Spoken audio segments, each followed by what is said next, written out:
우리 성경 말씀 여호수아서 3장 1절부터 6절까지의 말씀 함께 읽도록 하겠습니다. 또 여호수아가 아침에 일찍이 일어나서 그와 모든 이스라엘 자손들과 더불어 시딤에서 떠나 요단에 이르러 건너가기 전에 거기서 유숙하니라. 사흘 후에 관리들이 진중으로 두루 다니며 백성에게 명령하여 이르되 너희는 레위 사람 제사장들이 너희 하나님 여호와의 언약궤 매는 것을 보거든 너희가 있는 곳을 떠나 그 뒤를 따르라. 그러나 너희와 그 사이 거리가 2000규빗쯤 되게 하고 그것에 가까이 하지는 말라. 그리하면 너희가 행할 길을 알리니 너희가 이전에 이 길을 지나 못하였음이니라 하니라. 여호수아가 또 백성에게 이르되 너희는 자신을 성결하게 하라. 여호와께서 내일 너희 가운데 기이한 일들을 행하시리라. 여호수아가 또 제사장들에게 말하여 이르되 언약궤를 메고 백성의 앞서 건너라. 곧 언약궤를 메고 백성의 앞서 나아가니라. 아멘. 제가 지난주 우리가 여호수아 1장의 말씀을 통해서 우리의 인생이 참 얼마나 고단한지 살아도 늘 새롭게 찾아오는 괴로움과 두려움에 대한 그런 이야기들을 나누었습니다. 신앙이 없는 사람에게도 또 신앙인에게도 이런 고민과 괴로움은 늘 동일하게 찾아오는데 다만 차이는 우리가 하나님을 위해 고민하기로 결정하고 선택한다면 그 두려움 가운데 하나님께서 반드시 우리와 함께 하신다라는 말씀을 나누었습니다. 어떻게 지난 일주일 동안 하나님과 함께 담대하게 살아오셨습니까? 네, 제가 지난 주일에 예배 후에 잠깐 나눔하는 것을 들은 적이 있는데 한 집사님께서 오늘의 설교가 그러니까 지난주 주일이죠. 그 설교가 너무 자신의 이야기를 하는 것 같다라는 이야기를 하셨습니다. 설교의 시작부터 끝까지 제가 목사님이 너무 자기의 상황을 잘 알고 있어서 그렇게 이야기를 하고 설교를 하는 것 같다라고 나눔을 하시더라고요. 그래서 제가 그분께 변명을 하고 싶었지만 이 자리를 통해서 좀 변명을 하자면 제가 뭐 제 서재에 올라와 보신 분들은 알겠지만 나름 균형 잡힌 설교를 하기 위해서 2, 3년 정도간의 모든 설교의 본문을 제 책상 앞에다가 다 메모를 해놨습니다. 또 그리고 앞으로 1년 동안 어떤 본문을 가지고 우리가 말씀을 나누면 조금 더 시간이 흘렀을 때 우리가 균형 잡힌 말씀을 듣게 될지 제가 미리 결정을 해놓고 설교를 준비를 합니다.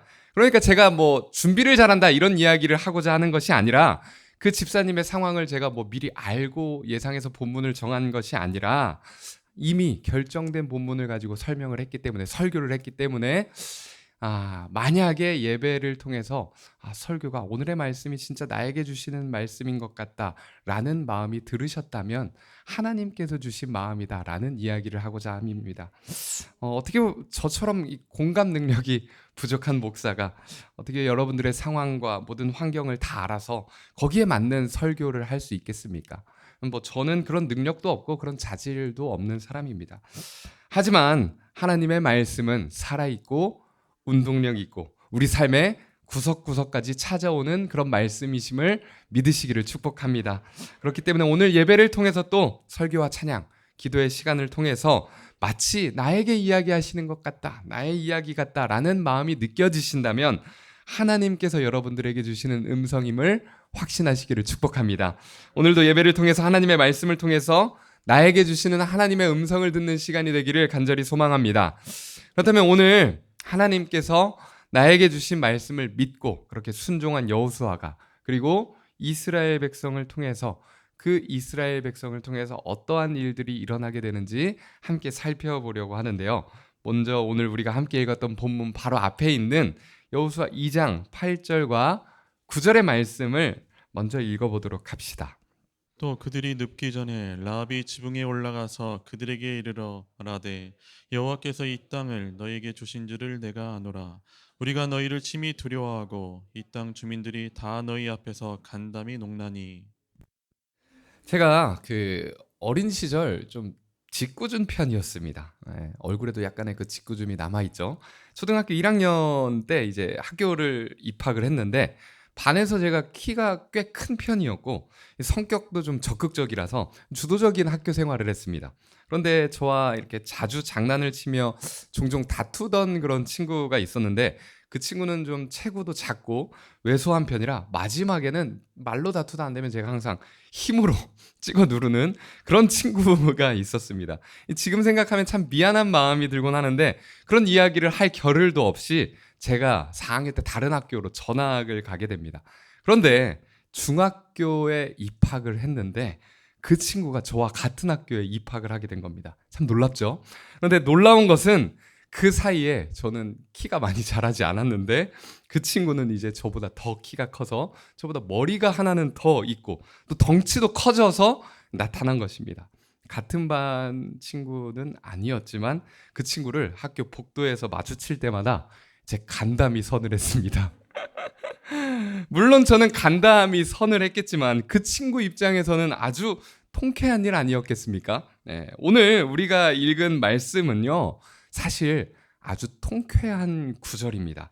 새로운 삶을 시작한 여호수아는 여전히 그 마음 깊은 곳 가운데 두려운 마음과 수많은 걱정들이 있었지만 그럼에도 불구하고 하나님을 신뢰함으로 가나안 땅에 들어가기로 결단합니다. 그런데 그 땅은 어떤 땅이었습니까? 40년 전 이미 이스라엘 백성이 이집트에서 나와 하나님의 인도하심을 따라서 이미 전에 보았던 땅입니다. 가데스 바네아에 도착한 이스라엘 백성에게 하나님께서는 앞으로 허락하실 그 복을 그들이 기대하며 소망에 부풀기를 바라는 마음에 마치 선물의 포장지를 고르듯이 그 땅을 정탐해라 명령하십니다. 그렇게 12명의 정탐꾼이 가나안 땅을 40일간 아주 자세히 살펴보고 돌아와서 이야기를 하죠. 이곳은 과연 젖과 꿀이 흐르는 땅이다. 혼자서 다 들지도 못하고 2명이서 포도송이가 걸린 막대기를 꿰어서 들고 돌아와서 또 석류, 무화과, 엄청나게 큰 과일들을 보여주며 정말로 하나님께서 큰 복을 예비하셨음을 이야기하게 됩니다. 그러나 그 뒤에 문제가 이어지죠. 그러나 문제가 있다. 그곳에 우리가 강한 거주민과 견고한 성읍을 보았다라고 이야기하기 시작합니다. 분명 하나님께서 우리에게 위대한 복을 준비하셨지만 우리는 그것을 얻지 못할 것이다 라고 고백하기 시작합니다. 구체적으로 그들의 표현이 어떠했는지 민수기 13장의 말씀을 한번 찾아서 읽어보면 좋을 것 같습니다. 민수기 13장 31절에서 33절까지의 말씀을 우리가 함께 찾아서 읽어보도록 합시다. 그와 함께 올라갔던 사람들은 이르되 우리는 능히 올라가서 그 백성을 치지 못하리라. 그들은 우리보다 강하니라 하고 이스라엘 자손 앞에서 그 정탐한 땅을 이르되 우리가 두루 다니며 정탐한 땅은 그 거주민을 삼키는 땅이요 거기서 본 모든 백성은 신장이 장대한 자들이며 거기서 네피림 후손인 아낙 자손의 거인들을 보았나니 우리는 스스로 보기에도 메뚜기 같으니 그들이 보기에도 그와 같았을 것이니라. 아멘. 엄청나게 좋은 것이 예비되어 있지만 우리는 그것을 차지하지 못할 것입니다. 왜냐하면 그들은 우리보다 강하기 때문입니다 라고 고백하고 있습니다. 그들은 신장이 장대해서 엄청나게 키가 크기 때문에 우리가 그들 앞에 서면 우리는 메뚜기 같아 보일 것입니다. 스스로를 마치 벌레 취급하고 있는 것입니다. 이들의 보고로 인해서 결국 민수기 14장 1절에서 온 회중이 소리 높여 부르짖으며 백성이 밤새도록 통곡하였더라라고 기록이 되어 있습니다.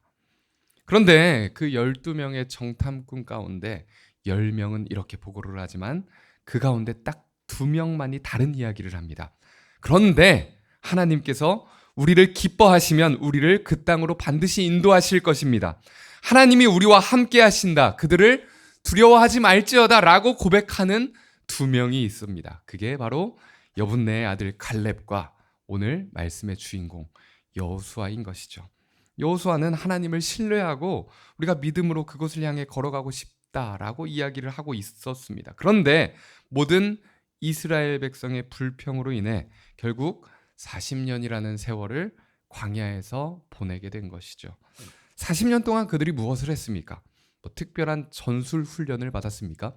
아니면 좋은 것을 먹으면서 그들의 키를 키웠습니까? 아닙니다. 훈련이라고 해봤자 하나님께서 가라 하시면 가고 멈추라 하시면 멈추고 주시면 먹고 안 주시면 안 먹는 그런 훈련을 한 것이 전부입니다. 그런데 그 40년의 시간이 지난 지금 이제 그들은 어떤 평가를 받고 있습니까? 우리가 조금 전에 읽었던 여호수아 2장 9절의 말씀에 여호와께서 이 땅을 너희에게 주신 줄을 내가 아노라. 우리가 너희를 심히 두려워하고, 여기서 말하고 있는 우리는 누구입니까? 이스라엘 백성이 그토록 두려워하던 가나안 땅의 사람들입니다. 그들이, 가나안 땅의 사람들이 오히려 반대로 이스라엘 백성을 심히 두려워하고 이 땅 주민들이 너희 앞에서 간담이 농나니라고 고백하고 있는 것입니다. 여호수아 2장 24절에도 동일하게 보고를 하고 있습니다. 또 여호수아에게 이르되 진실로 여호와께서 그 온 땅을 우리 손에 주셨으므로 그 땅의 모든 주민이 우리 앞에서 간담이 녹더이다 하더라. 크고 거대하고 견고하다라고 생각했던 그 성읍이 너무나도 두려워서 하나님을 원망하며 밤이 새도록 통곡하게 했던 그 민족이 이제 하나님의 인도하심을 따라왔더니 우리를 두려워하고 있는 것을 보게 된 것입니다. 단순히 두려워하는 정도가 아니죠. 간담이 녹는다라고 표현하고 있습니다. 여호수아는 이때 어떤 마음이 들었을까요? 거봐, 내가 옳았지, 내가 판단했던 것이 맞았어, 뭐 이런 생각을 했을까요? 광야에서 죽어간 이들을 향해서 야, 통쾌하다, 이런 마음을 품었을까요? 아닙니다. 비슷할 수 있지만 여호수아는 분명히 이렇게 생각했을 것입니다. 역시 하나님을 믿는 것이 틀리지 않았구나. 하나님을 신뢰하며 따라가는 인생은 반드시 그가 약속하신 것을 보게 되는구나라고 감격했을 것입니다. 우리는 참 많은 순간 10명의 정탐꾼과 같은 생각을 하게 됩니다. 하나님은 우리를 괴롭히는 분이시구나. 굳이 잘 살고 있던 나를 애굽에서 꺼내어서 이 지독한 광야에서 죽게 하시는구나. 너무나도 거대한 세상이라는 벽에 막혀서 그 두려움에 사로잡혀서 스스로를 메뚜기보다 못하게 여기는 그런 순간들이 우리에게 있을 수도 있습니다. 하지만 성도 여러분, 하나님을 따라가는 삶은 때로는 지치고 또 때로는 고단하겠지만 또 그로 인해서 많은 걱정과 근심에 사로잡히는 순간들도 분명 있을 것이지만 그 길 끝에서 반드시 약속하신 복을 우리에게 이루실 것입니다. 수많은 두려움에도 끝까지 하나님을 따라간 우리를 통해서 반드시 세상이 우리를 두려워 떠는 것을 보게 될 것입니다. 물론 오늘의 결단이 흔들릴 때가, 우리를 찾아올 때가 분명 있겠죠. 민수기 14장에 옷을 찢으며 온 회중 앞에 믿음으로 고백했던 여호수아도 우리가 지난주에 보았듯이 그의 마음 깊은 곳에 두려움이 있었음을 우리가 보지 않았습니까? 하지만 내가 내게 명령한 것이 아니냐. 강하고 담대하라. 두려워하지 말며 놀라지 말라. 내가 어디로 가든지 내 하나님 여호와가 너와 함께 하느니라 하시니라. 이 말씀을 끝까지 붙잡았던 여호수아는 결국 세상이 자신을 두려워하는 것을 보게 된 것입니다. 분명 우리가 걸어가야 하는 길은 또 우리를 다시 걱정하게 할 것이고 또 다시 우리를 두려움에 사로잡히게 할 수도 있을 것입니다. 하지만 두려워하지 마시기를 바랍니다. 끝까지 하나님의 말씀을 붙잡는 우리를 통해 세상이 우리를 두려워하게 될 것입니다. 예배를 포기하지 않는 우리를 통해서 이 땅에 반드시 하나님의 영광이 드러나게 될 것입니다. 그날과 그때를 기대하며 끝까지 예배하는 저와 여러분들 되시기를 간절히 축복합니다. 오늘 우리가 함께 읽은 본문도 사실 같은 이야기를 하고 있습니다. 여호수아를 담대하게 하신 하나님께서 그 하나님과 함께 온 이스라엘 백성이 가나안에 들어가기로 결단을 합니다. 내가 두려워했던 존재들이 이제는 하나님과 함께하는 나를 두려워한다라는 그 사실을 깨닫고 담대함으로 걸어가기 시작하는 것이죠. 그런데 그 걸음을 막는 첫 장애물이 등장합니다. 오늘 본문 말씀 여호수아 3장 1절의 말씀 한번 읽어볼까요? 또 여호수아가 아침에 일찍 일어나서 그와 모든 이스라엘 자손들과 더불어 시팀에서 떠나 요단에 이르러 건너가기 전에 거기서 유숙하니라. 아멘. 무엇이 기다리고 있습니까? 그들을 요단강이 기다리고 있었습니다. 사실 담대하라, 두려워하지 말라, 놀라지 말라 이런 말씀을 하신 그 뒤에는 탄탄대로가 기다리고 있는 편이 조금 더 어울릴지도 모르겠습니다. 하지만 우리의 기대와는 다르게 그들은 스스로 건널 수 없는 요단강을 만나고 결국 이 요단으로 인해서 걸음을 멈추게 됩니다. 요단강은 이스라엘에서 가장 긴 강입니다. 이 총 길이가 320km나 된다고 합니다. 여기에서 서울까지 가는 것보다 더 먼 길이죠. 그리고 이 돌아서 갈 만한 그런 규모가 아니기 때문에 그 강을 건너야만 하는데, 이 건너야 하는 입장에선 폭이 굉장히 중요하겠죠. 평상시 우리가 지금 가서 이 요단강을 볼 수 있는데 평상시에는 길이가 폭이 한 30m 정도밖에 되지 않습니다. 그런데 학자들이 추측하기로 이 가나안 땅으로 들어가는 시기, 이 6월절 무렵인 3월과 4월에는 비가 많이 내리는 우기이기 때문에 이 강물이 넘치고 범람하는 범람기입니다. 그러면 이때에는 이 강이 최대 1.6km까지 되기도 한답니다. 여기 이 산성교회에서 저기 한 서부시장 정도까지 되는 그 거리인 거죠. 엄청나죠? 수영으로는 건널 수 없습니다.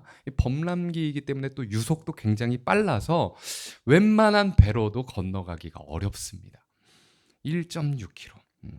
수많은 민족이 이 빠른 강을 건너기 위해서는 뚝을 막는 것도 불가능하고 가장 빠르게 건널 수 있는 유일한 방법이 이 요단강 터에 머물면서 모든 민족이 건널 만한 만큼 큰 배와 많은 배를 만드는 것 이외에는 방법이 없었을 것입니다. 그런데 이 요단강을 건너기 위한 준비가 어떻습니까? 아주 독특하죠. 3절의 말씀 이어서 읽어볼까요? 여호수아 3장 3절입니다. 백성에게 시작. 백성에게 명령하여 이르되 너희는 레위 사람 제사장들이 너희 하나님 여호와의 언약궤 매는 것을 보거든 너희가 있는 곳을 떠나 그 뒤를 따르라. 아멘. 언약궤를 따라가라. 이것이 하나님께서 그들에게 주시는 방법입니다. 이게 무슨 방법입니까? 종종 우리는 하나님의 말씀을 통해서 세상을 살아가는 지혜를 배우기도 합니다. 그런데 이것은 너무 무모한 일입니다. 어떻게 강을 건널 준비해야 하는 이 중요한 시기에, 너무나도 시급한 이때에 레위 사람 제사장들이 너희 하나님 여호와의 언약궤 매는 것을 보거든 너희가 있는 곳을 떠나 그 뒤를 따라가라. 너무 무모하고 대책 없는 이야기를 그들에게 하고 계신 것입니다. 담대하라 말씀하셨던 하나님이라면 이 순간 이 여호수아와 이스라엘을 도울 연합군을 보내주시든 엄청난 물자를 어디선가 지원해 주시든 해야 되는 것 아니겠습니까? 그런데 하나님께서는 언약궤를 따라가라는 것 이외에 다른 말씀을 그들에게 주시지 않습니다. 아마 이스라엘 백성은 또다시 이로 인해 혼란에 빠졌을지도 모릅니다. 어쩌면 여호수아조차 다시 두려움과 고민에 사로잡혔을지도 모릅니다. 하지만 우리는 알고 있죠. 이스라엘 백성을 구원하시고 홍해를 가르시고 만나와 메추라기로 그들을 먹이신 하나님께서 요단강 또한 반드시 건너게 하실 것입니다. 믿으십니까? 여호수아서 3장 17절의 말씀을 우리가 마지막으로 함께 읽도록 합시다. 여호와의 언약궤를 맨 제사장들은 요단 가운데 마른 땅에 굳게 섰고 그 모든 백성이 요단을 건너기를 마칠 때까지 모든 이스라엘은 그 마른 땅으로 건너갔더라. 아멘. 요단을 건너기를 마칠 때까지 모든 이스라엘 백성은 그 마른 땅으로 건너갔더라. 아멘. 하나님께서 그 요단강이 멈추게 하셨습니다. 언약궤는 무엇입니까? 하나님의 말씀입니다. 우리에게 언약궤는 무엇입니까? 말씀이 육신이 되어서 우리 가운데 오신 하나님의 아들 예수 그리스도입니다. 우리의 삶은 오직 예수 그리스도를 바라보며 걷는 삶인 줄 믿으시기를 바랍니다. 우리에게 지혜는 오직 예수 그리스도임을 고백할 수 있는 삶이 되기를 간절히 축복합니다. 때로는 요단이 우리의 앞을 가로막고 또 때로는 여리고의 성벽이 우리의 앞을 가로막겠지만 내 뜻과 내 생각을 내려놓고 주님을 바라보며 걸어갈 때 견고한 여리고의 성읍이 무너져 내린 것처럼 그 요단강을 마른 땅으로 건너간 이스라엘 백성과 같은 삶을 우리가 반드시 살아가게 될 것입니다.